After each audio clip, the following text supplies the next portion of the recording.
it's time to sit back and relax with your favorite drink. And listen.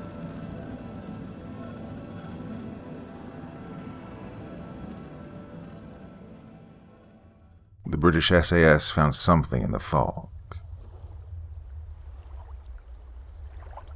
Part 1. 0500 hours, somewhere in the North Atlantic.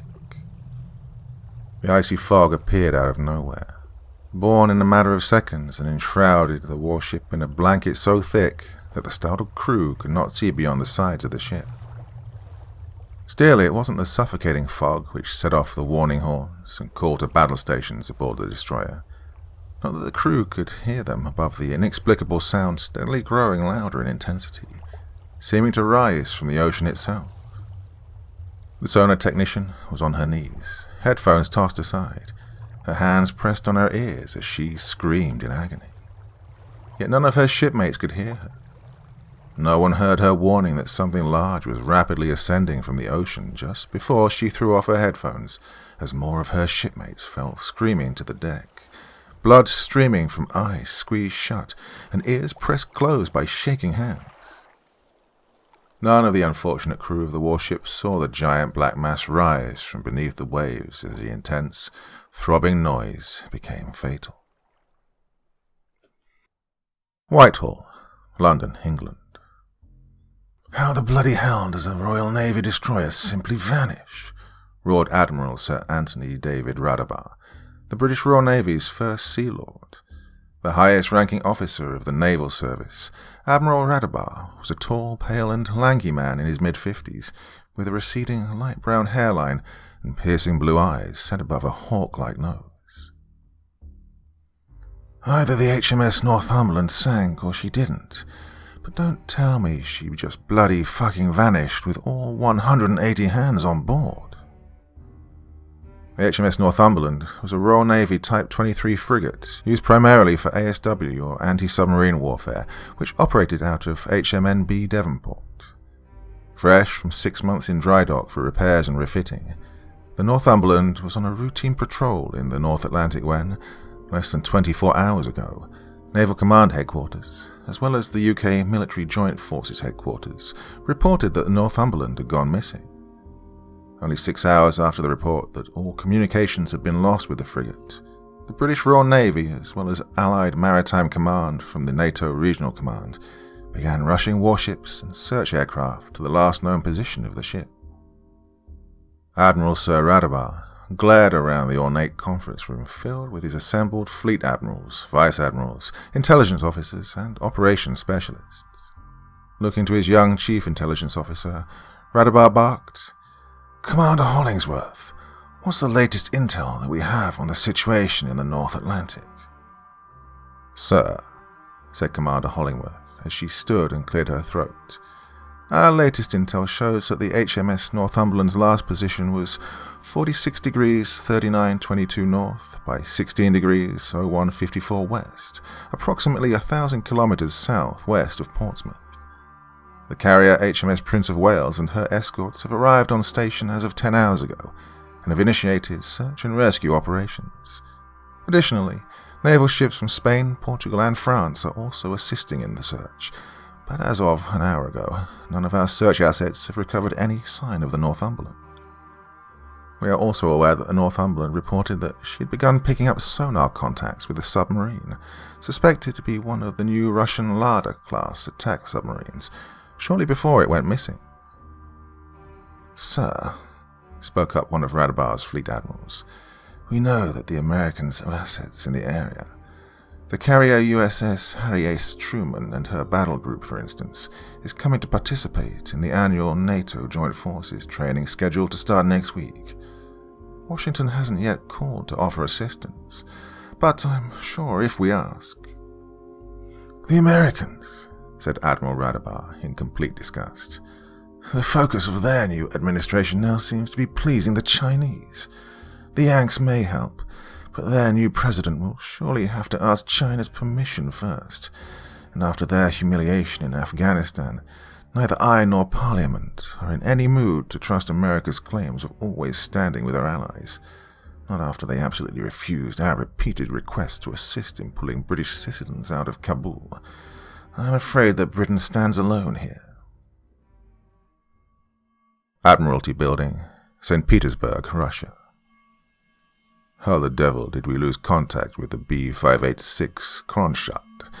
A submarine doesn't simply vanish, yelled a livid Admiral Nikolai Yevmenovich to the assembled high-ranking staff officers gathered inside the ornate conference room of the Admiralty Building. Admiral Yevmenovich was a barrel-chested man with a square jaw, close-set eyes, and close-cropped grey hair. Either she sank, or she didn't. The Kronstadt, designated B-586, was the newest Lada-class attack submarine for the Russian Navy. Newly completed and fresh from sea trials, her first mission was to sneak into the North Atlantic and keep tabs on the upcoming US and NATO Joint Forces naval exercises. The Kronstadt was tracking a lone British destroyer when suddenly all communications were lost with her. "Mark my words, comrades," growled the general. "The Kronstadt was attacked, and she was attacked by Great Britain in international waters." "Sir," said the senile naval operations officer, "should we worry about an American response should we retaliate against Britain for this crime?" "The Americans?" Admiral Yevmenovich gave out a disgusted laugh. "Fuck the Americans. America is finished. After their new president retreated from Afghanistan and surrendered Bagram to the Chinese, the new American administration has proven to be nothing but lapdogs to these Chinese. America is weak, embarrassed, and in retreat. In fact, the Chinese propaganda minister has the entire American military searching like fools for white supremacists and right-wing extremists everywhere within their ranks, instead of preparing to defend against external threats. The American military is done, a wet paper tiger bereft of the backbone and heart to defend themselves, much less their allies. Gentlemen, it was Great Britain who sank the Kronstadt, and right now, the British are alone and vulnerable." An aide with a shocked expression on her face silently entered the room and circled the table until she reached the Russian chief of naval intelligence. Handing him a file folder, she whispered something into his ear. Immediately the same shocked expression appeared on his face as he opened up the file folder and read the top-secret memo. Standing up, the intelligence officer announced, "Admiral Yevmenovich, sir, our satellites have located the Kronstadt. My God, sir, they found her on..." Whitehall, London, England. "What?" shouted Admiral Sir Radabar, looking with disbelief as Commander Hollingsworth read the top-secret document which he'd just been handed. "That's correct, sir," said Hollingsworth. "The transmission states that the HMS Northumberland has been located at 65 degrees, 3376 north, 18 degrees, 1646 west. Those coordinates lead to Mount Curling, part of a mountain range in northern Iceland." "What the hell is going on?" said Radabar, reading the memo for himself. Then, nodding to himself after verifying that his young intelligence officer hadn't gone completely insane, Admiral Radabar said in a softer tone, "Patch me through to the Minister of Defense and the Chief of the General Staff. I'm pretty sure that the lads stationed in Sterling Lines will soon be getting a call." Headquarters, 22 Special Air Service Regiment, SAS, Sterling Lines, Herefordshire. "Oi, Kelly, what the bloody hell are you listening to?" The muscular black SAS sergeant slowly lowered the bar into its cradle and sat up from the weightlifting bench. Although he'd been pressing weights for nearly 30 minutes straight, gradually increasing the weight plates on the bar from 150 to 350 pounds, Sergeant Mohammed Hassan had barely broken a sweat. Next to Sergeant Hassan, in 19 Troop's very well-appointed gym, a young white SAS Lance Corporal named Sawyer Kelly was doing pull-ups while wearing his 40-pound ballistic vest and body armor. He'd done at least a dozen before he noticed Sergeant Hassan was sitting up at the weight bench and yelling at him. Immediately, Lance Corporal Kelly jumped down from the pool bars and removed his headphones, the noise coming from them so loud that Corporal Babu and Lance Corporal Mobley could hear them across the gym where they were doing 500-pound leg presses. "Oh, I'm sorry, Sergeant," said Lance Corporal Kelly, breathing heavily. "Did you say something?" "Yes, Lance Corporal, I did," said Sergeant Hassan in his deep Nigerian voice. "I said, what the bloody hell is that damn noise you're listening to?" "Oh, this," smiled Kelly. "It's Lil Pump. He's a mumble rap artist, Sergeant." "He's a what?" Mumble rap artist, Sergeant," said Kelly, offering the headphones to Hassan. "Care for a listen?" "No, I would not," said Hassan, pushing away the preferred headphones. "Mumble crap is more like. I don't know how people these days can pay good money to listen to such snot designed to insult your intelligence." "How can you say that, Sergeant?" said Kelly, feigning shock in his voice. "You'll never know if you like it if you don't give it a listen. Besides, isn't it you that has Lady Sovereign as part of your workout mixtape?" "Lady Sovereign has talent," snapped Sergeant Hassan. "She has the potential to be the white Eminem. It's not the big midget's fault that she had lousy representation." "If you want to hear some masterful rap," said Corporal Thomas Babu, who had secured the leg press bar on the side in order to eavesdrop on the conversation, "you should give Brother V a listen to. He's the absolute very best rapper in India." Corporal Babu, the unit's short yet stocky Indian machine gunner, smiled at Hassan and Kelly. "India? Really, man?" said Kelly. "India?" "Well, 1.4 billion people can't be wrong, man," shrugged Corporal Babu. "What do you think, Mobley?" Corporal Babu slapped his assistant gunner, Lance Corporal Jackson Mobley, on his shoulder. "Who do you think should carry the title of Best New Rap Artist?"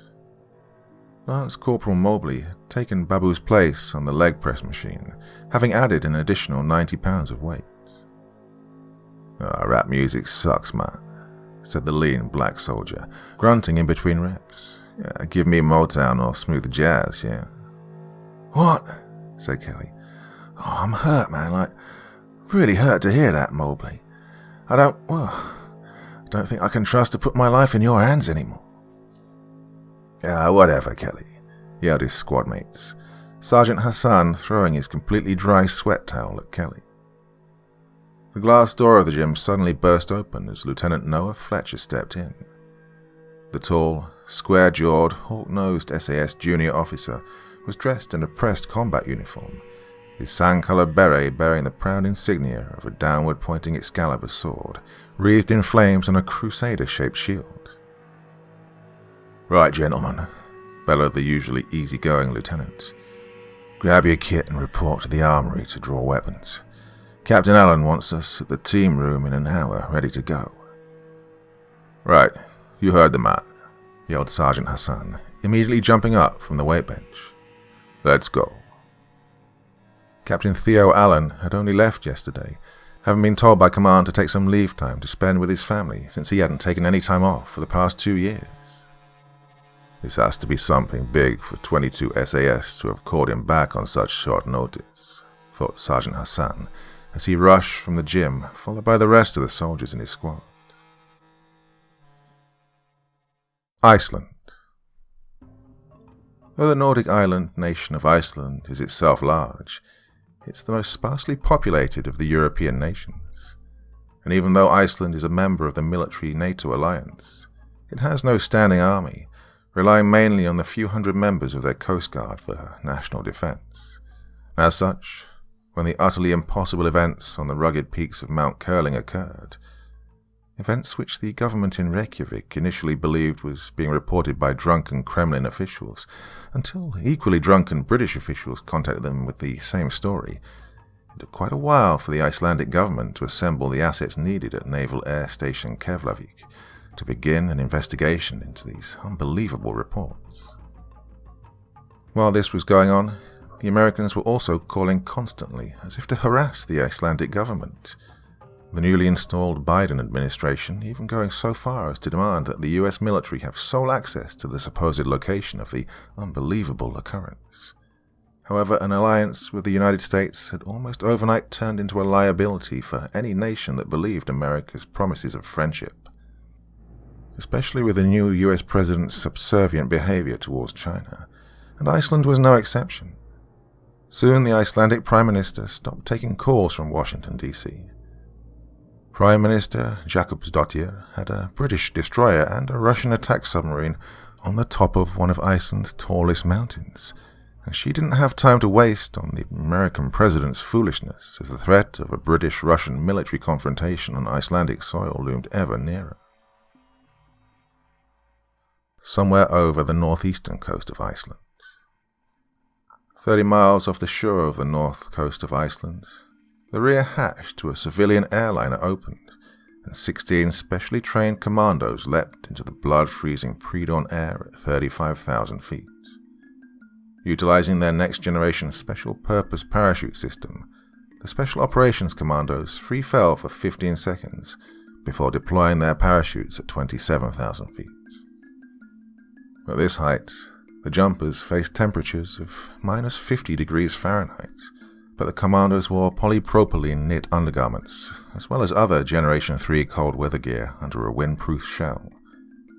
In the pre-dawn light, high above the skies of the North Atlantic, the commandos expertly rendezvoused and stacked at 25,000 feet, their master pathfinder, the lowest soldier in the stack, using a sophisticated GPS device to guide the rest of the team as they slowly descended towards the coast of Iceland. Meanwhile, having successfully deployed its deadly cargo, the civilian airliner turned due north and away from the Icelandic airspace. As soundlessly as could be expected, all 16 commandos landed within seconds of each other on an uninhabited, windswept and frozen valley. Quickly gathering up their chutes and harnesses, the commandos quickly and quietly buried all evidence of their arrival deep under the frozen tundra. As his men established a hasty security perimeter, the lean, muscular, and stern-faced master pathfinder took a minute to verify their bearings. Confirming their grid location, he smiled in satisfaction that he had successfully guided them to the drop zone less than a mile from their estimated drop point once again. Though the training for this type of mission had cost them many good men, the unit had earned their reputation as the best, hey-ho, high-altitude, high-opening, airborne regiment in the world. Gathering his squad leaders to him, the commando's commanding officer pointed with a knife hand to the southwest where the snow-covered foothills of Mount Curling began. Their objective was 4.5 miles away, somewhere on the mountain's rocky crags. Within minutes, the sleds had been assembled and the explosives and heavy weapons securely strapped down.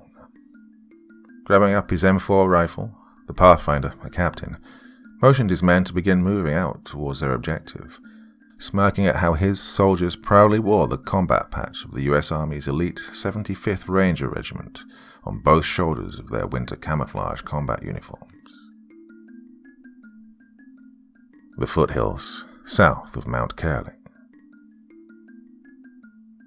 4 vehicles from Iceland's Crisis Response Unit, the ICRU, the closest thing that Iceland had to a standing army, slowly climbed the treacherous, snow-covered road up Mount Curling towards the site where the impossible had supposedly occurred. Kristin Egilsdottir sat in the back seat of the last white-painted Arctic truck, staring out the window at the barren yet majestic landscape, lost in thought.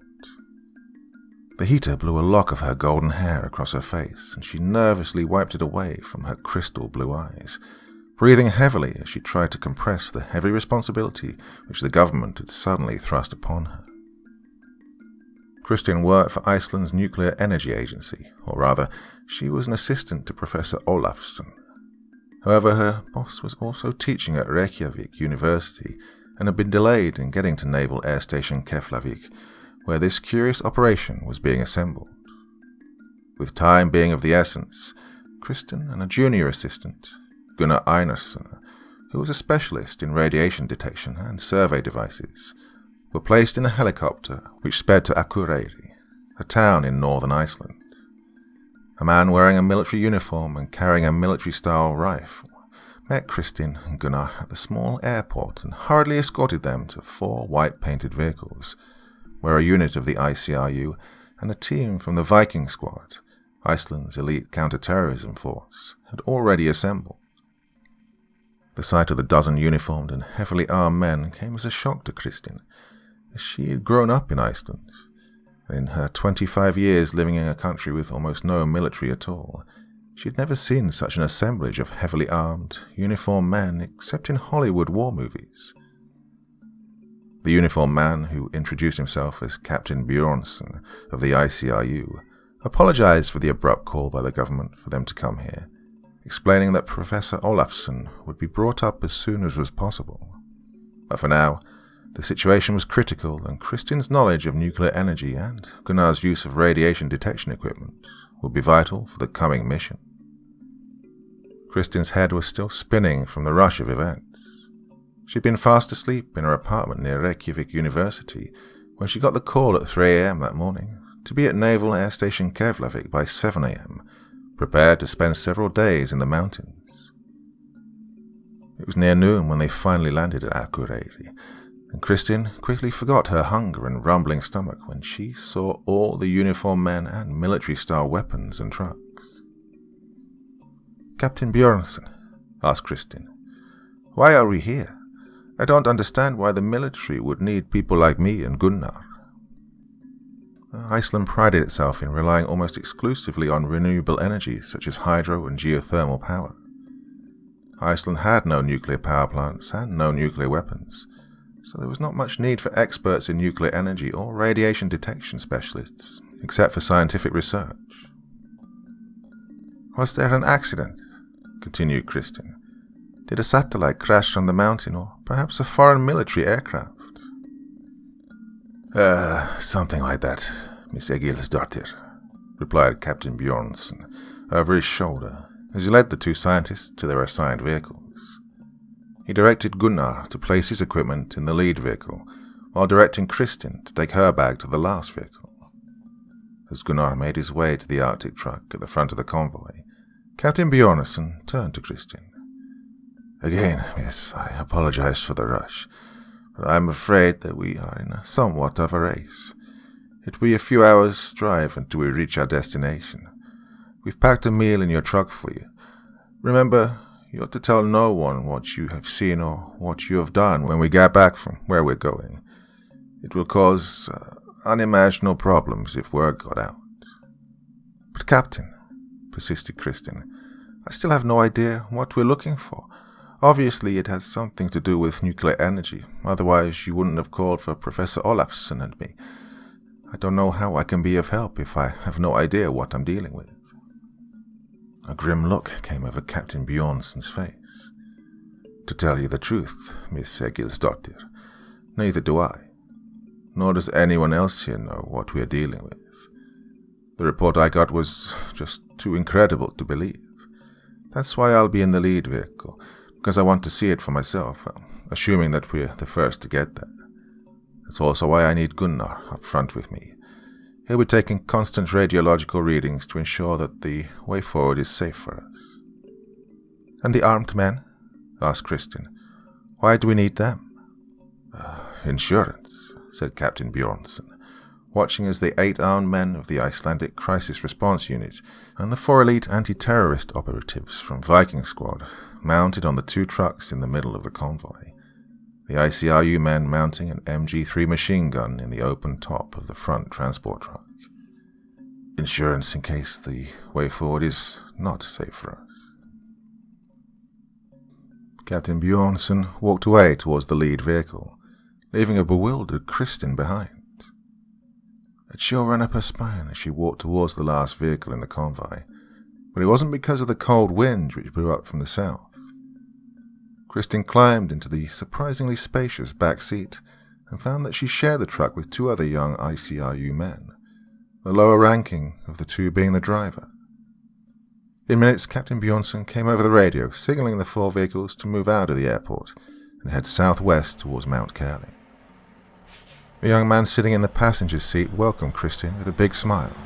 reaching over and handing her a cardboard box and a cold bottle of Appleton. Kristin thanked him, opening the box to find a sandwich made of smoked salmon, Greek yogurt, and very thinly sliced apple between rye bread, along with packs of assorted jams, crackers, and chocolates. Her grumbling stomach reminded her that she hadn't eaten since the night before, and she gratefully munched on the military rations for a few minutes before striking up a conversation with the two other occupants. "I'm just as in the dark as you are, ma'am," said the young man in the passenger seat, a corporal who introduced himself as Alvar. "In fact, ma'am," said Private Logie, the driver, "we were sort of hoping that you might be able to shed some light on what we were looking for. Having a nuclear specialist with us lends an air of the ominous to this trip." "I'm afraid I don't have any answers either. And please, call me Kristin." She took a sip of her orange soda. "Your Captain Bjornsson was rather vague when he talked to me about why I was here." That is strange," agreed Alvar. "He's usually far more open and transparent with us. We don't usually wear combat uniforms, much less carry weapons. But this morning he ordered us into uniforms and ordered the armory to be opened and weapons and ammunition passed out. When Sergeant Hreinessen asked why we were doing such a thing, Captain Bjornsson said simply that we should be ready for a fight if the time comes." "I see," said Kristin, all of a sudden losing her appetite. "I heard we're going into the mountains to look for a ship," said Logie. "A ship?" yelped Kristin. "Like a spaceship? Could it be possible? I don't think so." "Maybe," said Logie. "These are crazy times. You heard that the Swedes found the Millennium Falcon at the bottom of the Baltic Sea, right?" "No," answered Kristin. "Well, they found something shaped like the Millennium Falcon at the bottom of the ocean.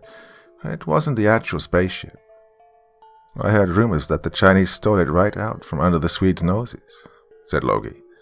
"Then American Navy SEALs stole it from them when the Chinese tried to bring it back to China. So the Chinese bombed the Navy SEALs, which accidentally caused a volcano to erupt right under one of their artificial reefs in the South China Sea." "Where do you idiot privates get all your bullshit rumors?" said Alvar, punching Logie in the shoulder. "You were a private once, Alvar," said Logie. "Didn't you hear your own share of bullshit rumors?" Yes, I did," replied Alvar. "But then I learned to pull my head out of my ass, and that's why I'm a corporal now." "Now your ass is on your head," laughed Logie. "That's Mr. Corporal, sir, to you, Private," returned Alvar, laughing light-heartedly. What if Captain Bjornsson meant we were looking for a real ship instead of a spaceship?" mused Kristin. "How could a real ship end up on the mountain?" asked Alvar. "I'd sooner believe Logie's bullshit crash spaceship theory." "No," said Logie. "We could be looking for an actual ship. Hey, ever hear of the Philadelphia experiment, when the Americans tried to transport one of their ships from one port to another? Well, the story had it that they secretly teleported one of their destroyers from Philadelphia, and it reappeared in another port with the crew having gone insane or found fused to the bulkhead." "Oh, that's terrible," said Kristin. "That's bullshit," added Alvar. The buildings, houses, and shops of Akureyri swiftly passed in the rearview mirrors as the main road turned south, and soon the convoy was on the flat open road surrounded by lonely ranches, farms, and flat snow-swept plains with white-capped mountains in the distance. The three continued their banter for a while, but soon the vehicle was quiet again, each occupant lost in their own thoughts of what mysterious object they would encounter up on the mountain in a few hours. Miles and miles of snow-covered land passed lazily by, occasionally broken by the quiet, peaceful scene of near-frozen streams flowing across the white meadowlands of the quaint, tranquil villages nestled in the rolling foothills. The noise of the heater mixing with the intermittent squelch of the radio was the only sound as the hours ticked by, as the steady heat and rumble of the truck finally conspired to put Kristin to sleep. Eventually, Captain Bjornsson's voice came over the radio again, announcing that they'd come to the first checkpoint leading to the mountain. The National Police had closed off all roads surrounding Mount Curling for 10 miles to civilian traffic. By the time the convoy passed the checkpoint, they were already well into the low foothills. We should be there within the next half hour. Christian's eyes shot open at Alvar's announcement. Looking out the truck's windows, she could see that the road had narrowed considerably, and their speed had slowed due to the increased level of snow on the road, which had yet to be cleared. The road was also climbing steadily, and the icy mountainside had closed in. We'll soon see what all the fuss is about here. Christian sat up, suddenly filled with energy after a short nap. Well, it seems that we've won the race then. What's that? Said Logie. Oh, Captain Bjornsson said that we were in some type of race to get there, answered Christian.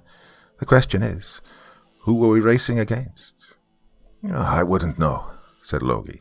Like I said, it's very unlike the captain to be so cryptic. Well, said Alvar, the fact that we're in military uniform with rifles locked and loaded, and that we have the Viking squad attached to the unit tells me everything I need to know. The closer we get to our objective, the greater the danger we're facing. We need to be ready for anything. Attention, convoy, came Bjornsson's voice booming over the radio. Once we make the next turn in the road, our objective will be another 2 or 3 miles distant. It's inaccessible by road, so we'll have to stop about 1 mile from the location and walk the rest of the way. Radiation levels remain normal, but we'll continue to take readings along the way. Stay alert and keep your weapons on safe and at the high ready. In another mile or two, we'll be meeting with a friendly... A high-pitched howl ripped through the air as a missile came straight down and obliterated Captain Bjornsson's Arctic truck, practically vaporizing it with a warhead meant to kill heavily armored tanks. Gunnar! Screamed Kristin in horror, realizing that her associate in the lead vehicle had instantly been reduced to ash, along with Captain Bjornsson. Within a half-second, 2 rockets impacted into the next 2 heavier transport vehicles. Kristin barely had time to register that the rockets had been fired from a short distance away from the elevated ridges to their right before the front of her own Arctic truck crumpled from an explosion which tossed it into the air. Alvar's warning was cut off abruptly as Kristin's door was blown open and she found herself sailing through the air. The feeling of weightlessness, combined with searing heat and pain, racked Kristin's body as she was thrown like a rag doll. Her ears throbbed with a muffled ringing as time stood still. Out of the corner of her eyes, she could briefly see what remained of the vehicle she was just in, twisting in the air. Logie and Alvar's bodies slumped over in the burning front compartment. She landed with a hard thud in the snow, and the punch to her gut knocked the wind out of her. Something heavy crashed into the ground in front of her, crushing her head by only a few feet. Fighting unconsciousness, a shuddering Kristin dragged her agonizing body forwards. The blown-out front tire and wrecked front axle of the truck was laying in front of her where it came to rest. Weakly peering over the wreckage, she caught a glimpse of the carnage playing out in front of her. All 4 of the trucks had been hit and were ablaze, bodies of the Icelandic defenders littering the snow. Only a few of the Icelanders seemed to be moving, visibly wounded and shaken up, while only 2 or 3 seemed to be returning fire at whatever had just ambushed them. The Icelanders' last stand was as brief as it was desperate, as automatic weapons fire mowed down the few remaining survivors. 50 meters to her right, Kristin could see several soldiers descending from their hidden firing positions on the ridge. As her sight faded, she could barely make out the bright red, white and blue flags which adorned their shoulders. "No," whispered Kristin as the darkness finally overtook her, mercifully ending the pain she felt in her neck, back and legs. "Oh God, no. I thought they were our friends." A United States Army Ranger stood 20 meters away, staring at the wreckage of the last vehicle in the convoy. The AT-4 rocket he'd fired had propelled the enemy vehicle into the air, causing it to rip itself apart as it somersaulted into the ground. The Ranger was impressed with the weapon, but thought that the rockets made in his own country were far better and easier to operate. "What are you staring at, Ranger?" came the voice of his commanding officer from behind him. "Thought I saw movement over there in the wreckage, sir," replied the Ranger. "Ah, forget it," said his commanding officer as he lit up a cigar. "There's nobody left alive here. Now, quickly. We're behind schedule and we need to move out now."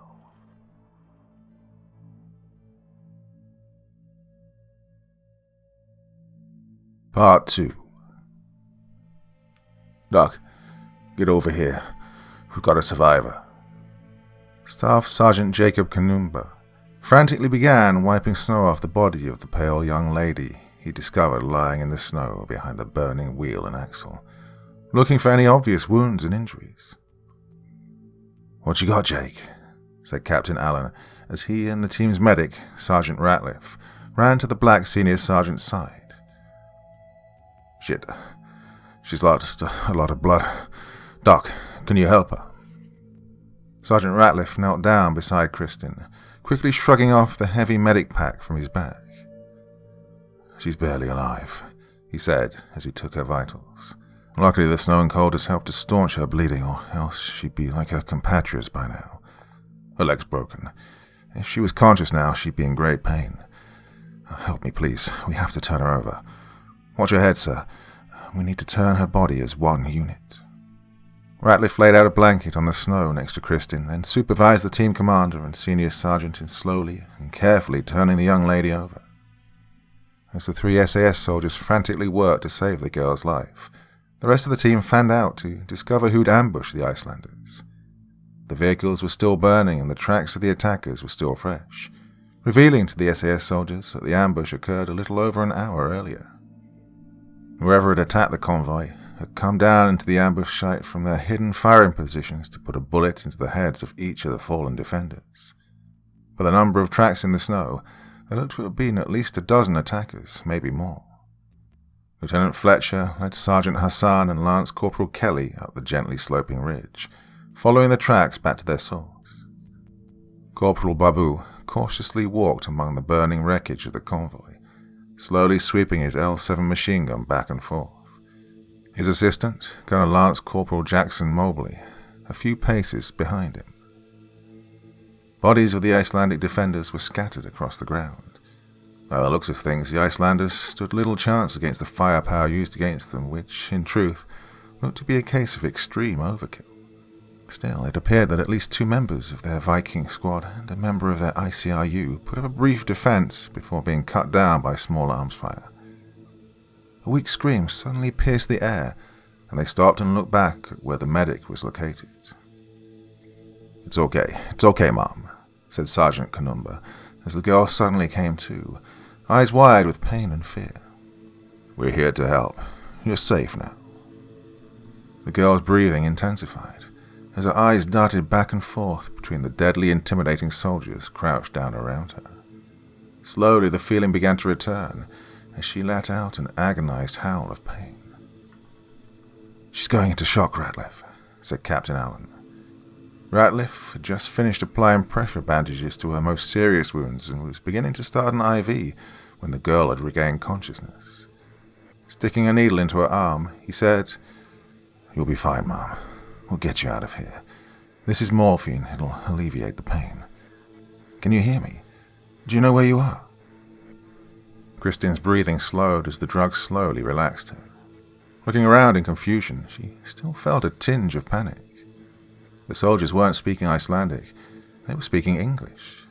She began to panic again, realizing that she'd been taken by their attackers. Anger and hatred mixed with fear as she began to weakly struggle against the enemy soldiers. They were supposed to be allies. "Please, Mom," said Sergeant Kanumba. "Our medic is trying to help you. He can't put the IV in if you keep struggling." Kristen's pale blue eyes shot to the black soldier speaking English with a heavy African accent. Before she passed out, Kristen could vaguely remember that the soldiers who attacked the convoy were all Caucasians, tall, lean Caucasians. These weren't the Americans. They were British? Kristen's mind began to fog over as the morphine took effect. "Americans," whispered Kristen. "What's that?" Captain Allen stared down at Christian, having wrapped the young woman in 2 layers of thermal blankets. "I can't hear what you're trying to say. Who did this?"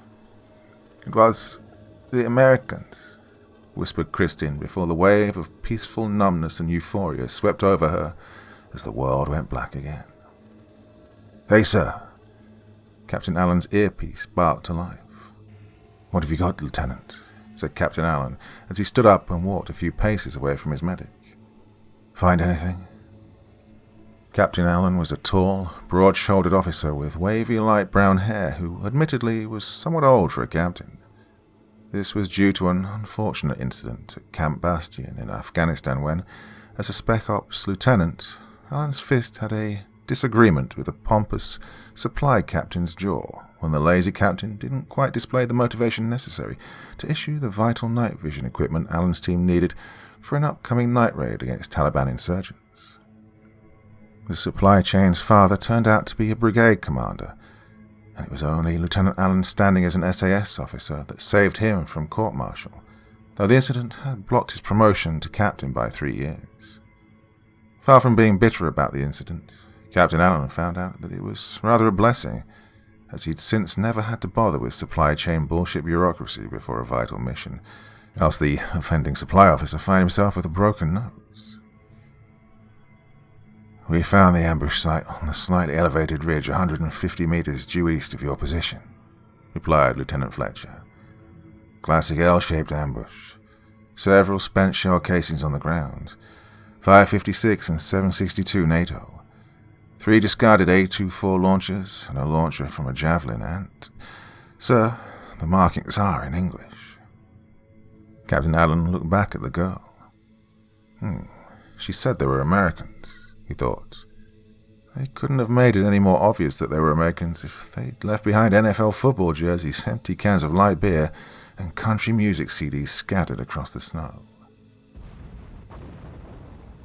At that moment the ground rocked as an ear-splitting explosion shook the air as billowing clouds of black smoke rose into the air behind the ridgeline 1.5 miles to their northwest. The blast was so powerful that it caused sheets of ice and snow to tumble down steep mountain slopes, causing most of the stunned SAS soldiers to lose their balance as the ground shifted under their feet. The 16 Army Rangers were on the southern slopes of Mount Curling, having successfully completed their assigned mission and extracted all of the data they were looking for.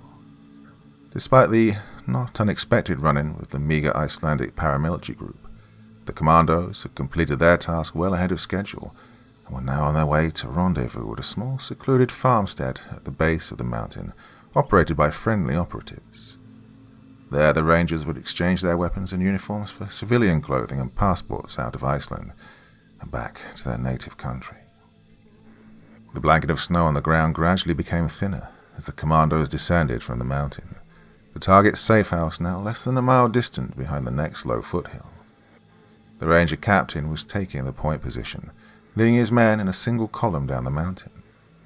The land around him was almost surreal, beautiful, expansive and seemingly untouched by human hands, save for a few narrow roads visible in the distance.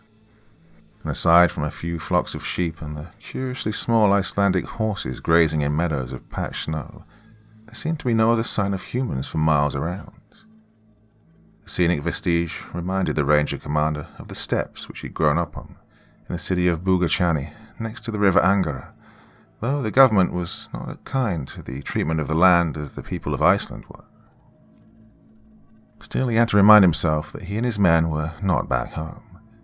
They were inside of a NATO country, though it was the least populated and, militarily, easily the weakest of all the enemy nations. He stopped and raised a fist, slowly lowering himself to the ground. The rest of the Rangers behind him did the same thing, alternately pointing their weapons outwards to provide a 360-degree field of fire. The Ranger commander had served in conflicts ranging from the Ukraine to the North Caucasus to, most recently, Syria, and he did not survive by ignoring his battle instincts. Something was wrong. He could feel it. He scanned around, taking in his surroundings. His men were in single column on a spur of tall grass which led down into a gently sloping shallow valley. On the opposite side was another gently sloping hill, on the other side of which was their safe house. "Sir," came the voice of his senior sergeant over his earpiece. "Do you see something?" The ranger captain craned his neck around as he put a pair of range-finding binoculars to his eyes. "Scan your sectors," he replied as he looked left to right. Somewhat disappointed, he found nothing out of the ordinary, not even a helicopter in the sky coming to investigate the carnage they'd just wrought 3 miles behind them. Nothing. "No signs of movement," came the reports from his squad leaders. "Okay," the ranger captain replied as he slowly stood up from the tall grass that rose to just below his hips. Cautiously, they moved out across the plain under clear, late afternoon skies, which were gradually turning into a deeper shade of turquoise. The rangers crossed over the shallow valley without incident and up the other small hillside. Just short of the crest of the hill, the ranger captain halted his men again as he went forward to the top of the hill. The hilltop was devoid of any foliage, so he hunkered down on the snow-packed grey granite, looking down at the safe house, which was now only 200 meters away in a sloping meadow below him, where the lush grass mixed with more patches of snow. Around him, all was quiet, as if the scene was simply a painting of a lonely farmstead. If anything was observing us, thought the ranger, it was the sheep. Lighting up his cigar again, he whispered into his earpiece, "It's clear. Move out." The sound of an L-129 battle rifle spat out in the distance from behind him, followed in quick succession by 3 more shots.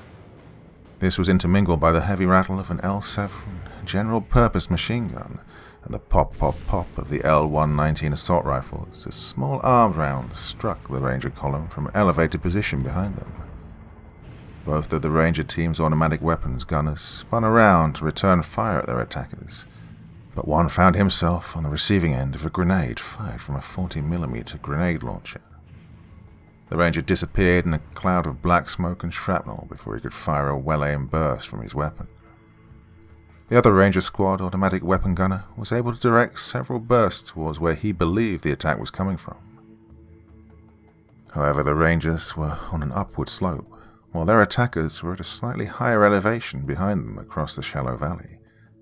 This put the rangers at a disadvantage, as the only way they could get out of the kill box was to climb their way upwards while firing at the enemy behind them on the higher slope.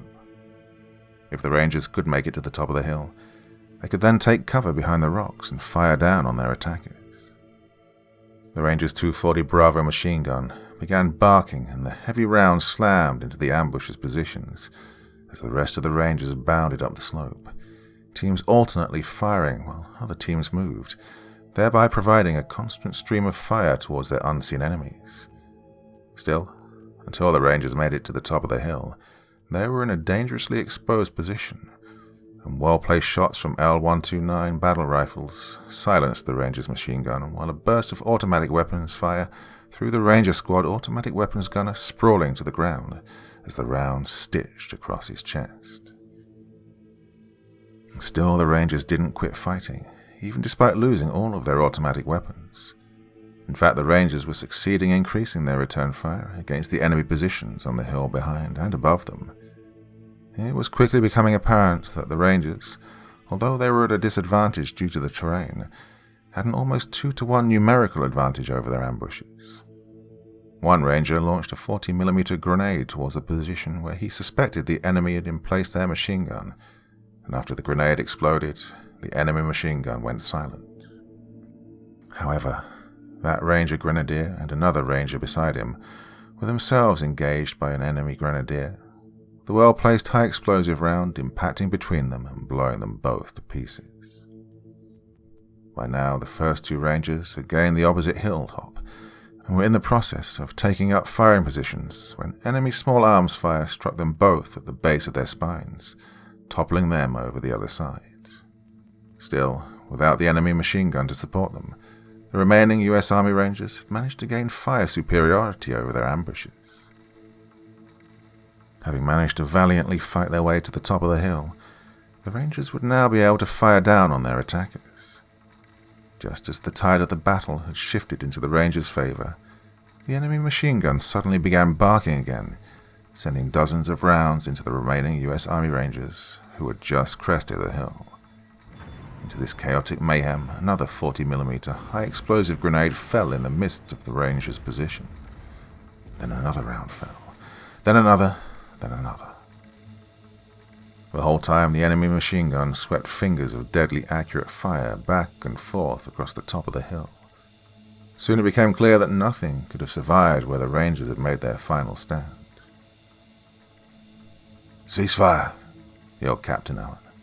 "Ceasefire. Medic, we have people that need attention here." Several minutes later, Captain Allen, Sergeant Hassan, and Lance Corporal Kelly were on the opposite hilltop looking down at the bodies of the half-dozen dead men wearing US Army Ranger combat uniforms who'd made it to the top of the hill. "Oh, they really went out of their way to make it look like they were Americans to the untrained eye," said Captain Allen. "But on a mission like this, real Army Rangers would never wear the patch of the 75th Regiment, much less a big, bright red, white and blue national flag on their shoulder." "So, they aren't Rangers then?" asked Lance Corporal Kelly with an exhausted but relieved sigh. "No, they aren't Rangers," said Captain Allen. "They're Russian Spetsnaz. Look at the cigar that the officer was smoking. It's Cohiba, imported into Russia from Cuba and highly favored by their military officers." "Okay then, how the hell did the Spets get so much American kit and weapons?" asked Lance Corporal Kelly in disgust. "Shit," said Sergeant Hassan. "What didn't the Yanks give to the enemy Biden-surrendered Bagram Air Base to? Hell, I'm surprised that the Russians didn't just drop in with a bloody battalion of ex-US Army MRAPs and MATVs." The air whipped around the British soldiers as Captain Allen looked down at the tranquil and innocent rustic farmstead at the base of the hill, thankful that it had been spared from the violent and tragic events which had just transpired. Two Puma helicopters of the Icelandic Coast Guard were descending out of the darkening sky from the west. They were coming to bring out the wounded and the dead. Naval Air Station, Keflavik. The mood was somber on the naval base, and even though the 8 men of the 19-troop D Squadron, 22 SAS, had defeated a Russian Spetsnaz force that was twice their number, the British commandos felt absolutely no sense of victory. It was just 2 days after the battle before the bodies of Lieutenant Noah Fletcher, Staff Sergeant Jacob Kanumba, and Corporal Thomas Babu were finally transferred into British custody to be flown home to England. Captain Allen and the remainder of his team had no time to mourn the loss of their comrades. The press of events had increased dramatically in less than a day, and the news for the nation of Great Britain was growing even more dire. Since the battle between the SAS and the Russian Spetsnaz, Iceland's Prime Minister Katrin Jakobsdottir had ordered an international exclusion zone around Mount Curling. With the exception of authorized personnel, absolutely no one was allowed within 10 miles of this secured area. By now, Royal Navy Intelligence Officer Commander Hollingsworth and a handful of other staff officers had arrived from Fleet Command in Whitehall. In addition, government officials from Iceland, including the President and Prime Minister, and the Joint Military Defence Liaison from Norway, had assembled in Keflavik for the above top-secret briefing which Captain Allen was giving regarding the mission which he and his men had just concluded. Noticeably absent from the briefing were the representatives of the United States, including the US Ambassador to Iceland, as Prime Minister Jakobsdottir wisely chose caution over carelessness. She could not take the chance that whatever might be revealed in the briefing would go from Biden's lips to China and Russia's ears. In a highly secured conference room surrounded by Icelandic, Norwegian and British security specialists, Captain Allen began his report to the assembled officials. With satellite photos revealing that both the British HMS Northumberland and the Russian B-586 Kronstadt had come to grief less than 3 miles apart on the slopes of Mount Curling, it was decided by both the British and Icelandic governments to first secure the Russian submarine for fear of any nuclear materials it might have been carrying. Captain Allen, still wearing the uniform that he wore when his team encountered the Russians 4 days earlier, reported that on the day of the battle he and his men were waiting to rendezvous with their Icelandic counterparts, not knowing that they'd been previously ambushed by Russian commandos disguised as American Army Rangers. Apparently, the Russians had no intelligence information that British SAS were also operating in the area. When the Icelandic convoy failed to appear at the designated time, and having lost all radio communications with them, Captain Allen took his team to investigate, ultimately arriving at the carnage of the ambush site an hour after it had occurred. They discovered one survivor, the nuclear research assistant Kristin Egilsdottir, who managed to inform the SAS team that their attackers were Americans due to their bright national flag patches that they were wearing on their uniforms. Immediately suspecting that the attackers were Russian Spets, Captain Allen ordered his men to move out in pursuit, just moments before the Russians blew the remains of their submarine. Unfortunately, despite their best efforts to save her, young Miss Egilsdottir had slipped into a coma while in the medevac helicopter transporting her to the nearest hospital. The British caught up to the Spets commandos as they were making their way down from the mountain, their mission to destroy what remained of the Kronstadt completed. However, instead of immediately engaging the Russians, Captain Allen decided to follow behind them as he gathered more tactical data on who he was facing. The British were outnumbered, and Captain Allen wisely waited until the terrain favoured his team before acting. That opportunity occurred when the Russians descended into a shallow valley and began their gradual climb up the opposite slope. Now on an elevated firing position, and knowing that the Russians would have to climb while defending, Allen ordered his men into a hasty ambush and began the combat engagement. The battle cost the SAS commandos the team executive officer, Lieutenant Fletcher, the team's senior NCO staff sergeant, Kanumba, and the team's machine gunner, Corporal Babu. After a grenade killed Corporal Babu, wounded Lance Corporal Mobley, the assistant gunner, painfully took up the machine gun and began engaging the last of the Russians before they reached the safety of the crest on the opposite hilltop, as Kelly launched round after round of rifle grenades into the retreating Russians, until Captain Allen called a ceasefire. There were at least 4 wounded Russians still clinging to life, but they chose to end their own lives before the SAS could get to them. Curiously, Captain Allen's team found nothing intelligence-worthy on the dead bodies of the Russian commandos. No launch codes, no secret data or storage hard drives. The SAS team found nothing about the Russians' new attack submarine that the Russians wouldn't want to fall into hostile hands. The only thing that the British found was a black metal box on the dead Russian officer, a box which Icelandic naval intelligence would later identify as a PCC sonar data signal storage device. Despite their losses, Captain Allen's team continued on their mission, including Lance Corporal Mobley, who refused to be medevaced out of the field. In spite of the painful shrapnel wounds on his back and right arm, Mobley insisted on carrying the team's L7 machine gun after the loss of Corporal Babu. The team eventually discovered the Russian submarine lying inverted and collapsed into the mountainside, broken up into several pieces as if it had been dropped from several thousand feet straight down. As expected, the SAS team found that the Russian commandos had attached explosives to all secret equipment aboard the wreckage, as well as all armament and torpedoes, and blew the entire thing to hell. Thankfully, that Larder-class attack submarine was conventionally powered and carried only conventional weapons, meaning it had no nuclear materials aboard. Frozen body parts and pieces of the crew were also scattered across the landscape, though Captain Allen surmised that their bodies had remained relatively intact before the Russian Spets detonated the explosives. The identification tags of the dead crew had not been collected by the Spets commandos, which came as no surprise to Captain Allen. The Russian government still considered those who courageously pledged their lives to defend the motherland to be nothing more than nameless cannon fodder, names easily forgotten except to those families whom Vladimir Putin would ascribe the title of hero in order to placate their grieving widows and mothers. After turning the sonar data storage device over to Icelandic Coast Guard Naval Intelligence, the British commandos were finally able to investigate the wreckage of the Royal Navy destroyer. It was 2 days after the battle, and a small contingent of British Royal Marines and Icelandic police had secured the base of the mountain, allowing Captain Allen, Hassan, Ratliff, and Kelly, now accompanied by Commander Hollingsworth, who had arrived with the Royal Marines, to be able to go back up the mountain. As this part of the mountain had been judged to be too steep for helicopter insertion, they would again have to drive up the snow-covered roads using a borrowed Marine Land Rover. Going with them in another truck were Icelandic medical and forensic examiners, while a squad of British Marine escorts brought up the rear in another Land Rover.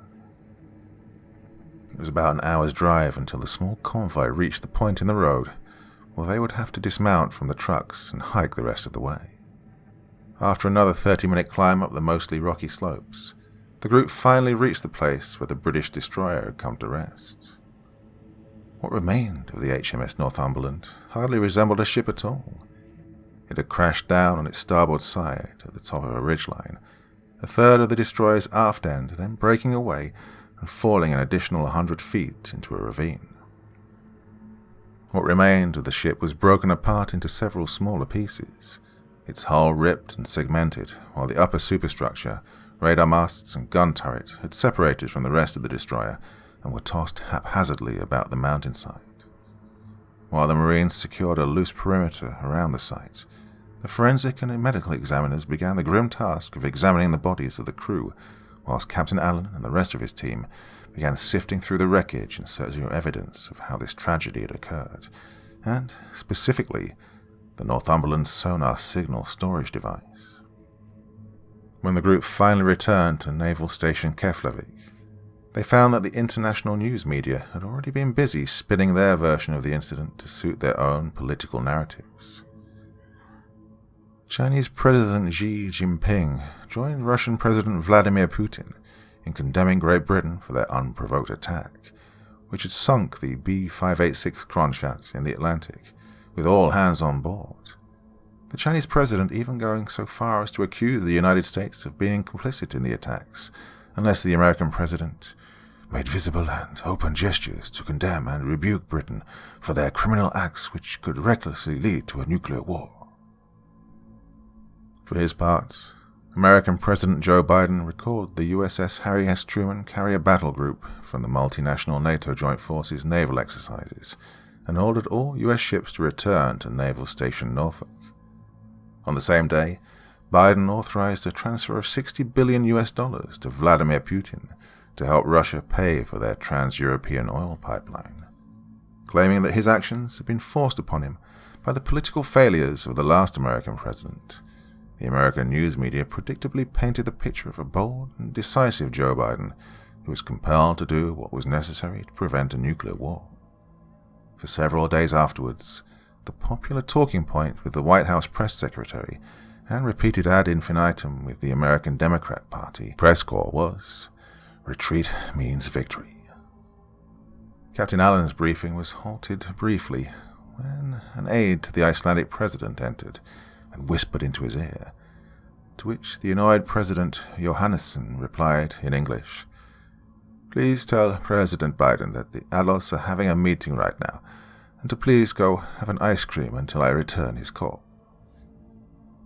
After President Johannesson nodded, Captain Allen continued his briefing, reporting that they spent another day at the site, collecting and identifying the bodies of the dead crew members, the startled medical examiners coming to the conclusion that the crew did not die from the fall, but they were already dead before the destroyer came to rest on the mountaintop. Having gathered all the data they were looking for, and after holding a memorial to the 180 courageous British souls who had served their nation with bravery and honor, the group finally descended from the mountain, their passage marked by several explosions as the PE-4, which Captain Allen's team attached to the ship's secret equipment, detonated. Captain Allen turned the briefing over to Commander Hollingsworth, and the attractive young naval intelligence officer stepped up to the elevated edge in the middle of the conference room and to a long metal table. Unlike Captain Allen, who was still in his battle dress, Captain Hollingsworth was wearing a sharp, tight-fitting black naval dress uniform of a naval officer. With her she carried a small metal black box and a cord which she placed on the table. Connecting the cord to 2 speakers mounted on metal poles behind her, Commander Hollingsworth introduced herself to her audience and said, "This is the data which Captain Allen and his team retrieved at great cost from both the Russian submarine and our naval destroyer. These are the sound recordings which both unfortunate vessels captured on their separate sonar data signal storage devices shortly before all contact was lost with them. We believe that what is recorded here is what caused the tragedy that befell the 2 vessels." Commander Hollingsworth reached into a pocket of her dress uniform and pulled out 2 white dominoes, which she placed on the table in front of her.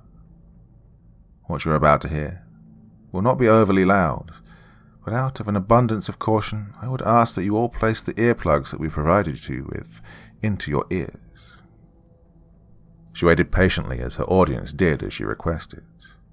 Then, having placed her own earplugs in, Commander Hollingsworth turned to the black metal box. Suddenly, a small side door next to the podium swung open as Sergeant Hassan abruptly entered the conference room and quickly approached Captain Allen. "My apologies, ladies and gentlemen," announced the SAS sergeant before whispering something in Captain Allen's ear. The SAS commander turned to Commander Hollingsworth and simply nodded before inexplicably leaving with Sergeant Hassan. Somewhat confused, Hollingsworth nonetheless activated the power switch on the metal box and, at that moment, the course of human history inexorably changed.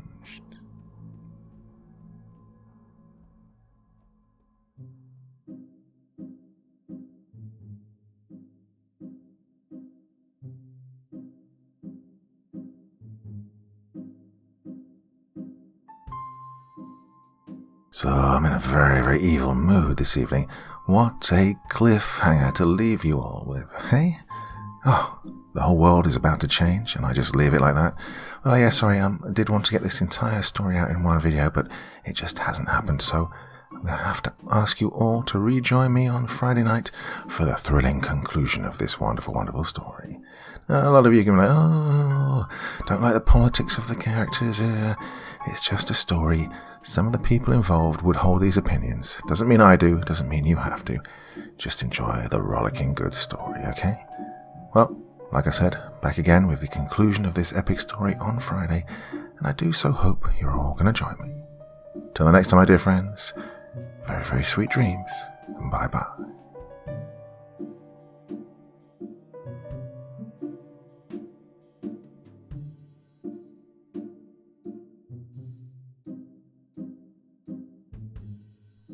Thank you so much for taking the time to listen to this story today. It really means a lot to me and to the author of the story, of course. Well, if you want to know more about me, I'm pretty much everywhere on social media. You can find me on Facebook, Twitter, Instagram. You can download my music on SoundCloud. I've got a Patreon if you feel like. Throw me $1 or $2. Very much appreciated. And of course, on Reddit, I have a place where you can leave stories if you want me to read one that you've written. Well, hoping to see you all again very soon. Till then, sweet dreams, and bye-bye.